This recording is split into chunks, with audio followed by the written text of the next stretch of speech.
In a special segment of Ozarks Tonight this Sunday at 9, we talk about Christians as the religious minority. Here's Color 10's political analyst, Dr. Brian Calfano. Politics, the economy, education, healthcare, big news issues affecting the Ozarks. Cut through the clutter with Color 10 News analyst Brian Calfano. Now on Ozarks Tonight. Well, you might have noticed this banner behind me for the last several weeks. I've been in Cairo, Egypt, teaching, researching, and learning. You know, Christianity is very important for many in the Ozarks, and that got me thinking, what's it like to be a Christian in a place where you're in the religious minority? I set out to find out. Egypt is a land of history, diversity, and warmth. It's also crowded. Cairo, the capital, has 20 million people in a country of about 100 million, making Egypt the largest country in the Middle East. What you may know of Egypt is its close relationship with the U.S., its pyramids, and King Tut. What you may not know is that Egypt is home to one of the world's oldest Christian communities, one that predates Islam and Roman Catholicism. But in this Muslim-majority country, churches are surrounded by the symbols of Islam, the nation's official faith. The red decorations seen here are for the Muslim holy month of Ramadan. So what do Egyptian Christians say about their lives? I have not experienced any inconvenience at any level, nor have I felt that I am different or that I am not an Egyptian in any way or form.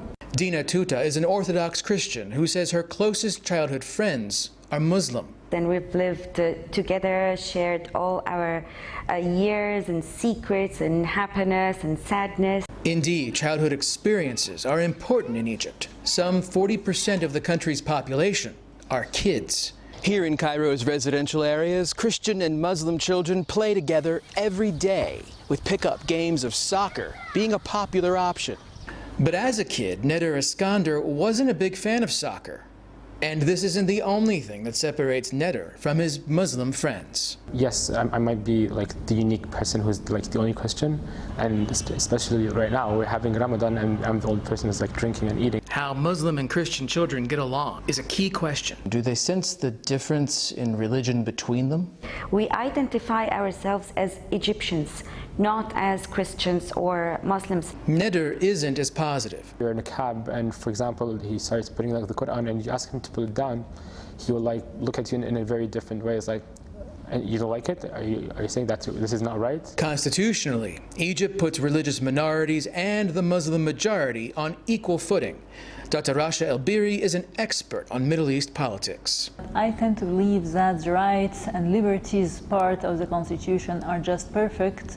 They guarantee all the rights for both Muslims and Christians, for all Egyptians. But Neder still worries about how his faith might impact his job prospects. Especially to women that they cannot have certain jobs. I think that the Christians have the same kind of aspect when they're actually looking for specific jobs in that sense. But Christians here still flourish, perhaps because both Muslims and Christians in Egypt see themselves as Egyptians first. And there's something to be learned there across countries and continents. There are common things that unite us, like our humanity and our kids.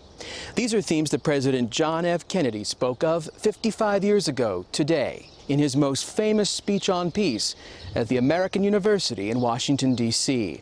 The president said, "For in the final analysis, our most basic common link is that we all inhabit this small planet. We all breathe the same air. We all cherish our children's future, and we are all mortal.